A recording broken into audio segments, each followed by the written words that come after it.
Hello everyone, welcome back to Disha classes. उम्मीद करती हूँ मेरी वीडियोस और कंटेंट आपको पसंद आ रहा होगा। ये वीडियोस आपको किसी न किसी एग्ज़ाम के प्रिपरेशन में ज़रूर हेल्पफुल होंगी। आज के वीडियो में हम डिस्कस करेंगे एक बहुत ही इम्पॉर्टेंट टॉपिक जो हमारा है 11th क्लास की बिजनेस स्टडीज़ का।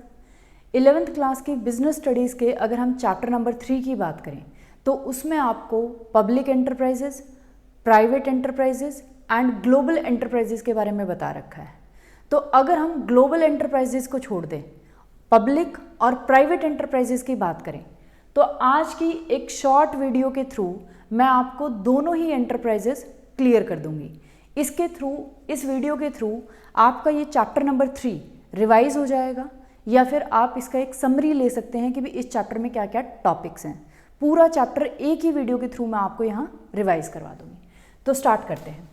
आज के वीडियो में हम डिस्कस करेंगे जो पब्लिक सेक्टर की एंटरप्राइजेज होती हैं और जो प्राइवेट सेक्टर की एंटरप्राइजेज होती हैं उनमें क्या डिफरेंस है, या पब्लिक सेक्टर और प्राइवेट सेक्टर में क्या डिफरेंस है।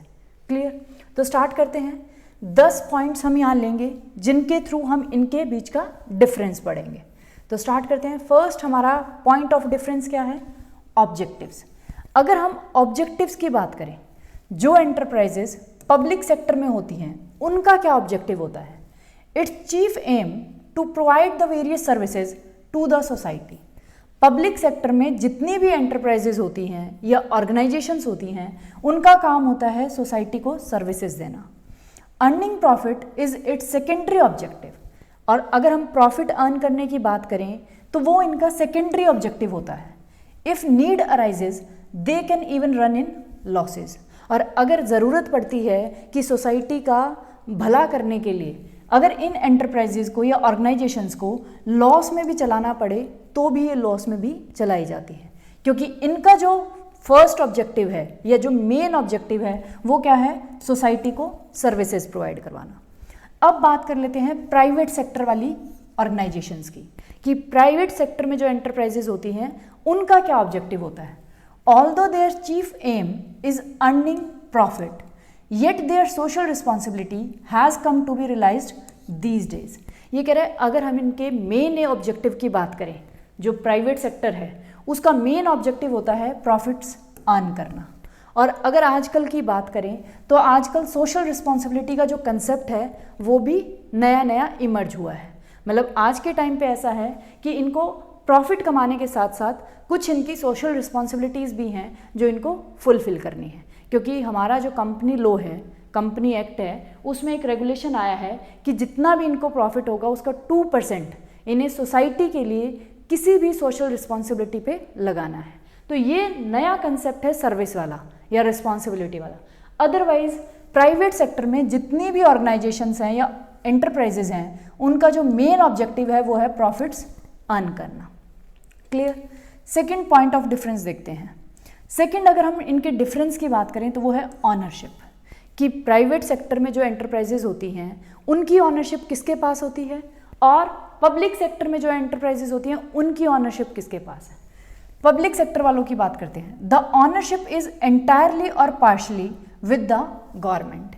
यहाँ कह रहा है यहाँ जो ऑनरशिप होती है या तो वो पूरी की पूरी किसके पास होती है? गवर्नमेंट के पास, या फिर पार्शली कुछ पार्ट उसमें किसका होता है? गवर्नमेंट का।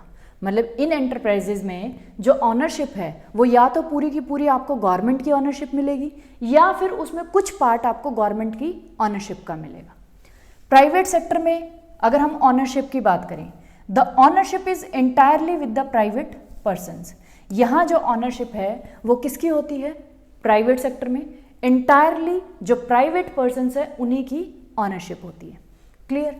उसके बाद थर्ड हमारा पॉइंट है डिफरेंस का, फॉर्म्स ऑफ ऑर्गेनाइजेशन, कि पब्लिक सेक्टर में कौन सी ऑर्गेनाइजेशंस होती हैं और प्राइवेट सेक्टर में किस टाइप के एंटरप्राइजेज या फॉर्म्स ऑफ ऑर्गेनाइजेशन होती है।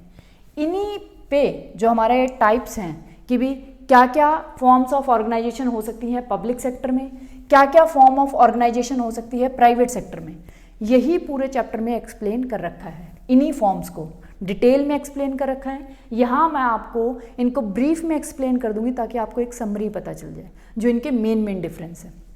पहले बात करते हैं पब्लिक सेक्टर। पब्लिक सेक्टर में मेन फॉर्म क्या हो सकती है? या तो पब्लिक सेक्टर में एक तो आता है डिपार्टमेंटल अंडरटेकिंग्स, दूसरा है पब्लिक कॉरपोरेशंस और तीसरा है गवर्नमेंट कंपनीज। ये हमारी जो ऑर्गेनाइजेशंस हैं या एंटरप्राइजेज हैं, ये किसकी हैं? पब्लिक सेक्टर की। प्राइवेट की बात कर लेते हैं। प्राइवेट में मेन फॉर्म क्या हो सकती है बिजनेस की? या तो इंडिविजुअल ऑनरशिप जिसे हम सोल प्रोप्राइटरशिप बोलते हैं, या partnership, company and cooperative societies. तो ये हमारे फॉर्म ऑफ बिजनेसेस हैं प्राइवेट सेक्टर में। और फॉर्म ऑफ एंटरप्राइजेज या ऑर्गेनाइजेशंस की बात करें पब्लिक सेक्टर में, तो या तो डिपार्टमेंटल अंडरटेकिंग होगी, या पब्लिक कॉरपोरेशंस, या गवर्नमेंट कंपनीज। अब एक बार मैं आपको इन सभी को एक्सप्लेन करके बताती हूँ। पहले बात करते हैं पब्लिक सेक्टर की, क्योंकि पूरा चैप्टर में इन्हीं फॉर्म्स ऑफ ऑर्गेनाइजेशंस को एक्सप्लेन कर रखा है, जिनको मैं अभी एक्सप्लेन करूँगी। फर्स्ट बात कर लेते हैं हम पब्लिक की, पब्लिक सेक्टर की। पब्लिक सेक्टर में सबसे फर्स्ट था डिपार्टमेंटल अंडरटेकिंग्स। डिपार्टमेंटल अंडरटेकिंग्स क्या होते हैं? आपने देखा होगा कि बहुत सारे गवर्नमेंट के डिपार्टमेंट्स होते हैं। मतलब जब हमारे इलेक्शंस होते हैं या जो हमारी मिनिस्ट्री होती है, तो मिनिस्ट्री के अंडर बहुत सारे डिपार्टमेंट्स आते हैं। क्लियर? उनके जो डिपार्टमेंट्स हैं उन्हें हम बोलते हैं डिपार्टमेंटल अंडरटेकिंग्स। क्लियर? कंट्रोल किसका होगा? पूरा का पूरा गवर्नमेंट का, फुल कंट्रोल। इसमें कोई पार्शियल गवर्नमेंट का कंट्रोल नहीं है। कंट्रोल जो है वो पूरा का पूरा किसका है? गवर्नमेंट। ये किसके अंडर काम करते हैं? गवर्नमेंट, जो इनकी रिलेटेड मिनिस्ट्री होती है।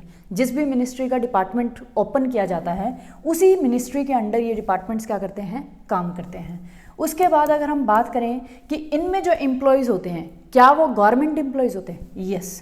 इन अंडरटेकिंग्स में, डिपार्टमेंटल अंडरटेकिंग्स में जो एम्प्लॉयज़ काम करते हैं वो गवर्नमेंट एम्प्लॉयज़ बोले जाते हैं। जैसे, और इनका सिलेक्शन किसके थ्रू होता है? या तो यूपीएससी करता है या एसएससी करता है, स्टेट सिलेक्शन कमीशन। तो इनके थ्रू जो भी कैंडिडेट्स हायर किए जाते हैं वो इन एंटरप्राइजेज, इन डिपार्टमेंटल अंडरटेकिंग्स में क्या करते हैं? काम करते हैं। जैसे आईएएस वगैरह। तो हर एक डिपार्टमेंटल अंडरटेकिंग में कुछ एम्प्लॉयज़ होते हैं जिन्हें हम गवर्नमेंट के एम्प्लॉयज़ बोलते हैं। उनकी जो टर्म्स एंड कंडीशंस होती हैं वो सब गवर्नमेंट डिसाइड करती है, वो डिपार्टमेंट डिसाइड करता है। ये पूरे के पूरे किसके अंडर होते हैं? गवर्नमेंट के कंट्रोल के अंडर। और अगर हम इनकी फंडिंग की बात करें तो फंड भी कहाँ से किया जाता है? इनको उस पर्टिकुलर मिनिस्ट्री के थ्रू इसे फंड किया जाता है जिस मिनिस्ट्री का ये डिपार्टमेंट होता है। एग्जाम्पल मैं आपको बाद में दूंगी लास्ट में। सेकेंड बात कर लेते हैं, हमारे पास था सेकेंड फॉर्म क्या थी? सेकेंड फॉर्म है पब्लिक कॉरपोरेशंस।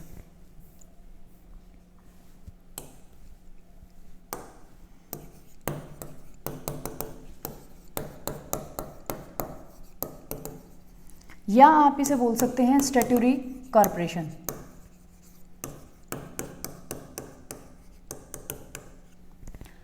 पब्लिक कॉरपोरेशंस या स्टैट्यूटरी कॉरपोरेशंस, ये भी किसका पार्ट है? पब्लिक सेक्टर का। पब्लिक सेक्टर के अंडर ही आता है। जैसे आपको नाम से ही पता चल रहा होगा, ये ऐसी कॉरपोरेशंस हैं जो पब्लिक के लिए हैं या फिर जो किसी भी कंट्री में ज़रूरी हैं। स्टैट्यूटरी कॉरपोरेशंस हैं। इनको कैसे इस्टेब्लिश किया जाता है? इनको इस्टेब्लिश किया जाता है किसी स्पेशल एक्ट के थ्रू। कोई ना कोई एक्ट या तो स्टेट असेंबली में या फिर पार्लियामेंट में पास किया जाता है इन कॉरपोरेशंस को इस्टेब्लिश करने के लिए। जैसे हम कह सकते हैं, इनका भी एग्जांपल मैं आपको बाद में दे दूंगी, या फिर आप ले सकते हैं आरबीआई। आरबीआई पूरा एक एक्ट है। आरबीआई, क्योंकि हमें पता है, एक ऐसी ऑर्गेनाइजेशन या कॉरपोरेशन है जो किसी भी कंट्री की फंक्शनिंग के लिए ज़रूरी है। तो ना तो ये किसी मिनिस्ट्री के अंडर आती, क्योंकि ये इंडिपेंडेंट बॉडी है। तो इंडिपेंडेंट बॉडी होने के लिए क्या होता है, कोई भी अगर हम ऐसी कॉरपोरेशन इस्टेब्लिश करते हैं कंट्री में, तो उसके लिए एक स्पेशल एक्ट हमें पास करना पड़ता है। क्लियर? उस एक्ट के थ्रू इस जो ये स्टैट्यूटरी कॉरपोरेशंस होती हैं या पब्लिक कॉरपोरेशंस होती हैं, इनको इस्टेब्लिश किया जाता है। उसके बाद अगर हम बात करें ये किसके कंट्रोल के अंडर होती हैं, तो ये फुली गवर्नमेंट के कंट्रोल के अंडर होती हैं, क्योंकि ये किससे गवर्न की जाती है? जो इनका एक्ट है। जैसे आरबीआई एक्ट 1934 है, तो इसके जो रूल्स एंड रेगुलेशंस होंगे वो इनको गवर्न करते हैं। मतलब इनके कैसे वर्किंग होगी, क्या इन पे रूल्स एंड रेगुलेशंस अप्लाई होंगे, वो सारे इन एक्ट में पहले से ही प्रेजेंट होते हैं। उसके बाद अगर हम बात करें गवर्नमेंट कंट्रोल के अंडर है एम्प्लॉयज़ की, तो क्या जब हम पब्लिक सेक्टर की बात कर रहे हैं तो क्या इनके जो एम्प्लॉयज़ होते हैं वो गवर्नमेंट एम्प्लॉयज़ होते हैं? जैसे यहाँ जो एम्प्लॉयज़ थे वो गवर्नमेंट एम्प्लॉयज़ बोले जाते हैं जिनको यूपीएससी या एसएससी के थ्रू सेलेक्ट किया जाता है। लेकिन जो हमारी पब्लिक कॉरपोरेशन या स्टेटरी कॉरपोरेशंस होती हैं उसमें ऐसा नहीं होता, उनके एम्प्लॉयज़ गवर्नमेंट एम्प्लॉयज़ नहीं होते, वो गवर्नमेंट एम्प्लॉयज़ नहीं कहलाए जाते, क्योंकि ये तो क्या है, किसी मिनिस्ट्री के अंडर जो डिपार्टमेंट आता है डिपार्टमेंटल अंडरटेकिंग वो है। लेकिन ये क्या है, किसी एक्ट के थ्रू बनाए जाते हैं, तो इनके खुद के रूल एंड रेगुलेशन होते हैं कि भी कैसे एम्प्लॉयज़ को सेलेक्ट किया जाएगा, तो ये हमारे गवर्नमेंट एम्प्लॉयज़ नहीं होते। आपको डिफरेंस पता चल गया होगा, ये किसी भी गवर्नमेंट के जो भी मिनिस्ट्री है उसके अंडर जो डिपार्टमेंट आता है वो है। ये क्या है, कोई ऐसी कॉरपोरेशन जो कंट्री की फंक्शनिंग के लिए ज़रूरी है और उसको किसके थ्रू बनाया जाता है, किसी स्पेशल एक्ट को पास करके। क्लियर। थर्ड की बात कर लेते हैं। थर्ड हमारा है गवर्नमेंट कंपनी, क्योंकि बहुत सारे स्टूडेंट्स को लगता होगा कि भी पब्लिक सेक्टर की अगर हम बात करें तो हम गवर्नमेंट कंपनी की बात करें, लेकिन पब्लिक सेक्टर में 3 फॉर्म्स आती हैं, 3 में से गवर्नमेंट कंपनी एक है, 2 हमारी रह जाती हैं डिपार्टमेंटल अंडरटेकिंग, पब्लिक कॉरपोरेशंस। अगर हम गवर्नमेंट कंपनी की बात करें तो गवर्नमेंट कंपनी कौन सी होती है, जिसमें एटलीस्ट 51% जो शेयर है वो किसका होना चाहिए, गवर्नमेंट का, या स्टेट गवर्नमेंट का हो या सेंट्रल गवर्नमेंट का हो। क्लियर। किसी भी कंपनी में अगर 51% शेयर गवर्नमेंट का है तो वो कंपनी कहलाती है गवर्नमेंट कंपनी। इसकी बात कर लेते हैं, तो इसको किसके अंडर इस्टेब्लिश किया जाता है, कंपनीज एक्ट के अंडर, कंपनीज एक्ट 2013। ये होता है किसी भी स्पेशल एक्ट जो पार्लियामेंट या स्टेट असेंबली पास करती है। लेकिन ये हमारी जो गवर्नमेंट कंपनीज हैं ये किसके अंडर बनाई जाती हैं, कंपनीज एक्ट 2013 के अंडर। अब बात कर लेते हैं इनके एम्प्लॉयज़ की, तो क्या इनके एम्प्लॉयज़ गवर्नमेंट एम्प्लॉयज़ होते हैं, नहीं। जैसे हमारा पब्लिक कॉरपोरेशन में था कि भी इनके एम्प्लॉयज़ गवर्नमेंट एम्प्लॉयज़ नहीं होते, ऐसे ही जो इन कंपनीज में एम्प्लॉयज़ होते हैं वो भी गवर्नमेंट एम्प्लॉयज़ नहीं होते। क्लियर। इनके जो मेंबर्स हैं वो प्राइवेट सेक्टर के कोई भी बंदा भी हो सकता है, क्योंकि 51% शेयर ही तो गवर्नमेंट का है, जो 51 के बाद 49% शेयर है वो किसका है, वो तो प्राइवेट सेक्टर वालों का है, तो उसमें से भी कुछ बंदे हायर किए जा सकते हैं। तो इसलिए आप ये नहीं कह सकते कि भी इनके जो भी है, सॉरी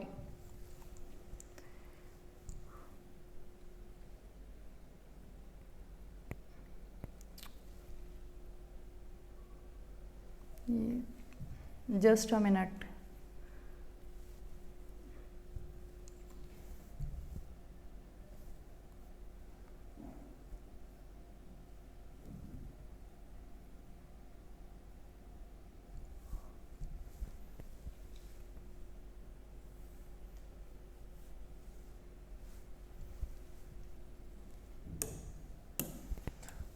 तो इनका हम ये नहीं कह सकते कि भी इनके जो एम्प्लॉयज़ हैं वो गवर्नमेंट एम्प्लॉयज़ हैं। क्लियर। तो ये हमारी जो फॉर्म्स थी ये हमने देखी पब्लिक सेक्टर में, कि पब्लिक सेक्टर में फॉर्म ऑफ ऑर्गेनाइजेशंस क्या क्या हो सकती हैं। अब बात कर लेते हैं प्राइवेट सेक्टर में क्या क्या फॉर्म ऑफ ऑर्गेनाइजेशंस हो सकती हैं।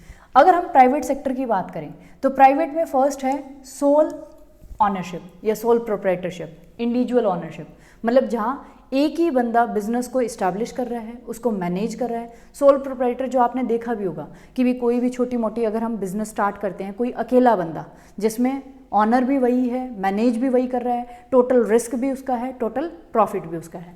तो एक फॉर्म तो ये है प्राइवेट सेक्टर का, जिसमें इंडिविजुअल ऑनरशिप है, एक ही बंदे की ऑनरशिप है, मतलब एक ही बंदा सारे काम कर रहा है, उसी का प्रॉफिट है, उसी का लॉस है, उसी का रिस्क है और उसी की मैनेजमेंट है, उसी की टोटल ऑनरशिप है, जिसे हम सोल प्रोप्राइटरशिप भी बोलते हैं। सेकंड फॉर्म क्या हो सकती है, वो है पार्टनरशिप। जब 2 या 2 से ज़्यादा इंसान मिलके किसी भी चीज़ के लिए पार्टनरशिप कर लेते हैं, किसी भी बिजनेस को करने के लिए, तो उसे हम बोलते हैं पार्टनरशिप। तो ये भी किसका पार्ट है, प्राइवेट सेक्टर का, कि प्राइवेट सेक्टर में अगर किसी को भी बिजनेस करना है तो फॉर्म ऑफ ऑर्गेनाइजेशन क्या हो सकती है, पार्टनरशिप, कि वो मिलके पार्टनरशिप कर सकते हैं, किसी भी लीगल बिजनेस को कंडक्ट कर सकते हैं।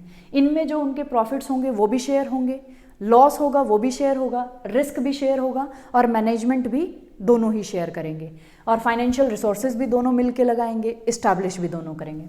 उसके बाद थर्ड फॉर्म ऑफ ऑर्गेनाइजेशन क्या हो सकती है? कंपनी। कंपनी आप इस्टेब्लिश कर सकते हैं। ये आपको इस्टेब्लिश करनी पड़ेगी कंपनीज एक्ट 2013 के अंडर। उसके अंडर आपको इसको रजिस्टर करवाना पड़ेगा। रजिस्टर करवाने के बाद आप कंपनी को इस्टेब्लिश कर सकते हैं।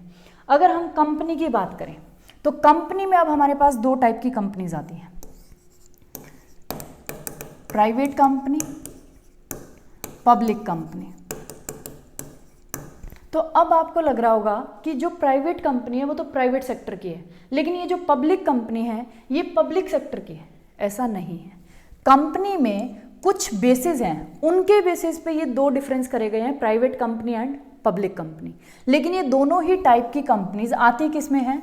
प्राइवेट सेक्टर में, क्योंकि कंपनी प्रॉफिट्स अर्न करने के लिए बनाई गई है, ना कि सोसाइटी को सर्विसेज प्रोवाइड करवाने के लिए। बस इनके कुछ ऐसे फीचर्स हैं जो इन्हें अलग अलग करते हैं। ये प्राइवेट कंपनी कहलाता है, ये पब्लिक कंपनी कहलाता है। लेकिन इस पब्लिक कंपनी का कोई भी रिलेशनशिप नहीं है पब्लिक सेक्टर के साथ, क्योंकि पब्लिक सेक्टर में तो हमारे या तो डिपार्टमेंटल अंडरटेकिंग आएगी जो किसी मिनिस्ट्री के अंडर डिपार्टमेंट है, या फिर जो पब्लिक कॉरपोरेशंस आएंगी या स्टैट्यूटरी कॉरपोरेशंस। तो यहाँ हम कॉरपोरेशन वर्ड का यूज कर रहे हैं, वो किसी एक्ट के अंडर इस्टेब्लिश किया जाता है।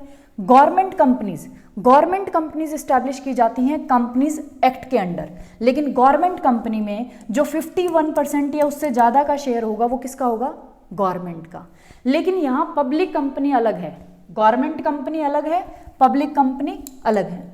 अब मैं इन दोनों में डिफरेंस बता देती हूँ आपको, क्या डिफरेंस है।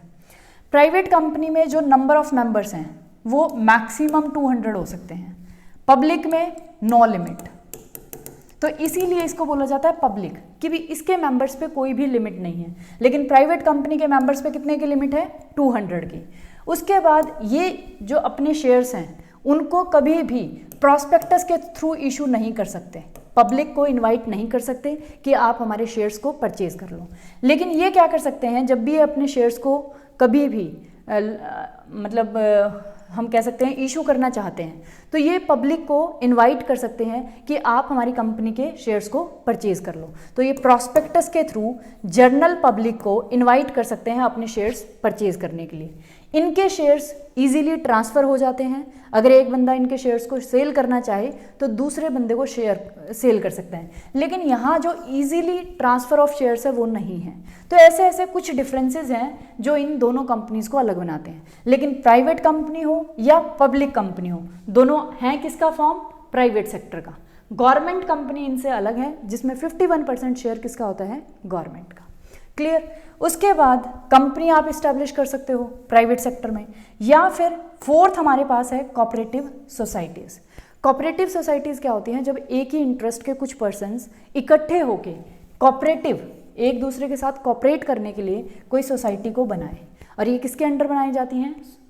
जो कोऑपरेटिव सोसाइटीज़ का एक्ट है उसके अंडर इनको रजिस्टर करवाना होता है, और उसके अंडर इन्हें अपनी फंक्शनिंग भी बतानी होती है अलग अलग चीज़ों के लिए। जैसे मान लो मार्केटिंग के लिए कोई कोऑपरेटिव सोसाइटी हो सकती है, एग्रीकल्चर जो फार्मर्स हैं वो अपनी एक कोऑपरेटिव सोसाइटी बना सकते हैं। तो इस टाइप से कुछ प्राइवेट सेक्टर के बंदे मिलके अपनी म्यूचुअल हेल्प के लिए, जो भी इन सोसाइटीज़ के मेंबर्स होते हैं वो आपस में अपने मेंबर्स की हेल्प करने के लिए, तो वो क्या कर सकते हैं? कोऑपरेटिव सोसाइटीज़ को बना सकते हैं। तो ये भी किसका पार्ट है? प्राइवेट सेक्टर का। इस पूरे चैप्टर में 11th क्लास की जो बिजनेस स्टडीज़ हैं, चैप्टर 3 में आपको इन्हीं फॉर्म्स को एक्सप्लेन कर रखा है, जो मैंने आपको यहाँ ब्रीफ में एक्सप्लेन कर दी। यही आपको मिलेगा, इनका मीनिंग मैंने आपको अच्छे से क्लियर कर दिया कि भी क्या इनमें डिफरेंस है। उसके बाद है फाइनेंशियल रिसोर्सेज। फाइनेंशियल रिसोर्सेज कहाँ से आते हैं? सप्लाइड इंटायरली और मोस्टली बाय द गवर्नमेंट। यहाँ जो फाइनेंशियल रिसोर्सेज हैं गवर्नमेंट ही सप्लाई करती है, या फिर पूरा का पूरा, या फिर मोस्टली जो आता है वो किससे आता है? गवर्नमेंट से। क्योंकि हमने देखा गवर्नमेंट कंपनीज में 51% से ज़्यादा या 51% शेयर होता है गवर्नमेंट का, तो जो रिमेनिंग है वो कौन लेके आएगा? प्राइवेट सेक्टर वाले जो भी मेंबर्स हैं। तो या तो पूरा का पूरा या फिर आधा, मोस्टली कहाँ से आते हैं ये फंडिंग? गवर्नमेंट की तरफ से। Supplied entirely by private investors. अगर आप सोल प्रोप्राइटरशिप करते हो, पार्टनरशिप करते हो, या कंपनी बनाते हो, या कोऑपरेटिव सोसाइटीज़ हैं, तो जो भी फाइनेंशियल रिसोर्सेज हैं वो कौन लगाएगा? प्राइवेट इन्वेस्टर्स, जिन्होंने इन फॉर्म ऑफ बिजनेस को स्टार्ट किया है।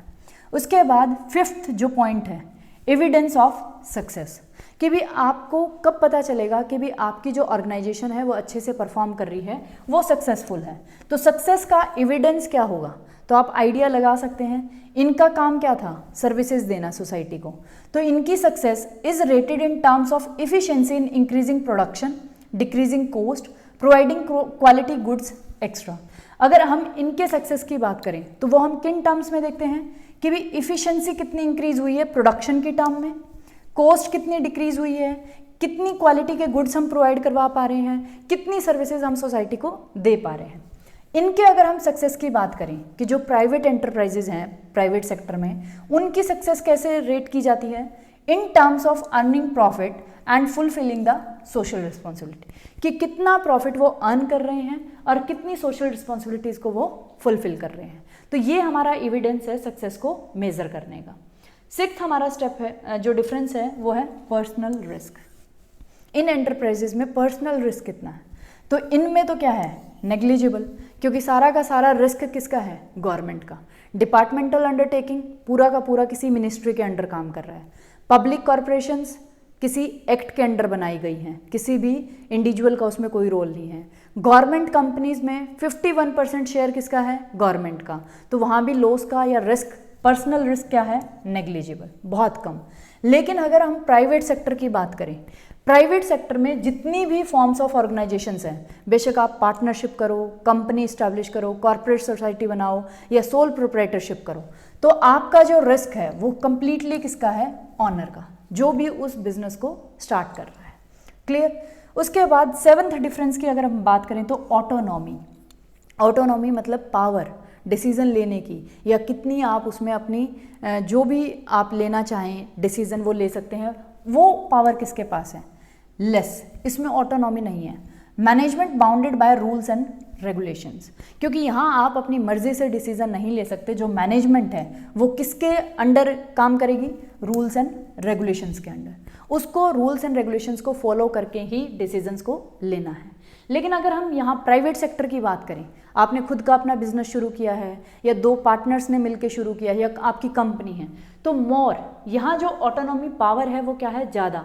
No check of rules and regulations, यहाँ पावर ऑटोनॉमी बहुत ज़्यादा है। और रूल्स एंड रेगुलेशंस की अगर हम बात करें तो वो नहीं है, क्योंकि आपको जो सही लगता है कि भी आपके बिजनेस के लिए वो डिसीजन सही है, तो आप उसको बिना किसी रूल्स एंड रेगुलेशंस के अप्लाई कर सकते हैं। उसके बाद है एरिया ऑफ ऑपरेशन, कि कहाँ कहाँ ये ऐसी फॉर्म ऑफ ऑर्गेनाइजेशंस इस्टेब्लिश की जाती है। एरिया ऑफ ऑपरेशन क्या रहता है? Field of public importance needing more capital. कोई अगर ऐसा एरिया है या फील्ड है जहाँ पब्लिक इंपॉर्टेंस बहुत ज़्यादा है, पब्लिक सर्विसेज की ज़रूरत है और वहाँ मोर कैपिटल की रिक्वायरमेंट है, तो क्या कोई प्राइवेट सेक्टर वाला वहाँ जाके अपने बिजनेस को या किसी ऑर्गेनाइजेशन को इस्टेब्लिश करेगा? जहाँ कैपिटल तो ज़्यादा चाहिए, लेकिन वो जो एरिया है वो पब्लिक इंपॉर्टेंस का है या पब्लिक सर्विसेज का है, जहाँ से प्रॉफिट्स कम आएंगे, तो वहाँ कभी भी प्राइवेट सेक्टर्स को अलाउ नहीं किया जाता जहाँ पब्लिक इंपॉर्टेंस हो, क्योंकि वो क्या देखते हैं? प्रॉफिट्स को अर्न करना। तो वहाँ जब पब्लिक को हमें सर्विसेज देनी है तो हम कैसे प्रॉफिट्स को देख सकते हैं? तो वहाँ इन फील्ड में किसको अप्लाई किया जाता है? पब्लिक सेक्टर को। Fields where there is possibility of earning the maximum profit and ensuring development, जहाँ लगता है कि भी मैक्सिमम प्रॉफिट हो सकते हैं और आप डेवलपमेंट कर सकते हैं, तो उन एरियाज में क्या स्टार्ट किया जाता है? Private sector. उसके बाद है पॉलिटिकल इंटरवेंशन। पॉलिटिकल इंटरफेरेंस कितना रहता है? तो आपको पता है ये टोटली किसके अंडर है? गवर्नमेंट के अंडर। तो पॉलिटिकल इंटरफेरेंस क्या रहेगा? बहुत ज़्यादा। इसमें क्या है? पॉलिटिकल इंटरफेरेंस नहीं है, क्योंकि प्राइवेट पर्सन्स हैं, प्राइवेट जो ऑनर्स हैं वो अपने अकॉर्डिंग रूल्स एंड रेगुलेशंस बनाते हैं, अपने अकॉर्डिंग बिजनेस को चलाते हैं, उनमें पॉलिटिकल इंटरफेरेंस क्या है? कम, ज़ीरो। उसके बाद हम बात कर लेते हैं मैनेजमेंट की, कि इन्हें मैनेज कौन करता है? Management is through government nominated officers according to the direction of the government.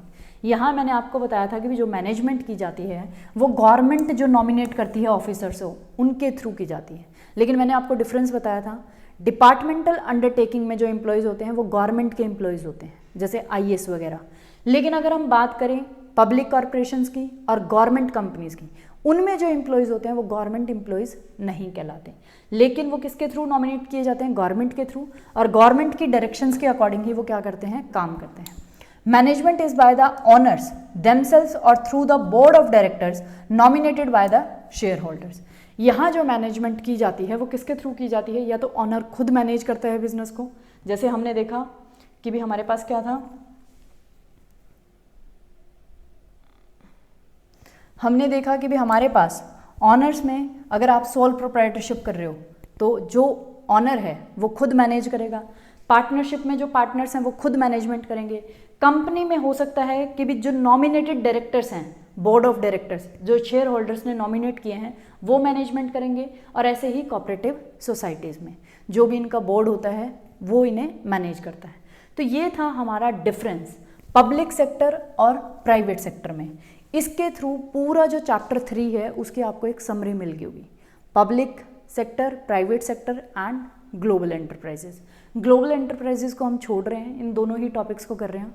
पूरा चैप्टर आप इस एक ही वीडियो के थ्रू रिवाइज कर सकते हैं, या ब्रीफ में मैंने आपको समरी दे दी कि भी क्या क्या फॉर्म्स ऑफ ऑर्गेनाइजेशंस हैं पब्लिक सेक्टर में, क्या क्या फॉर्म ऑफ ऑर्गेनाइजेशन हो सकती हैं प्राइवेट सेक्टर में, जो आपको चैप्टर नंबर 3 में दे रखी है।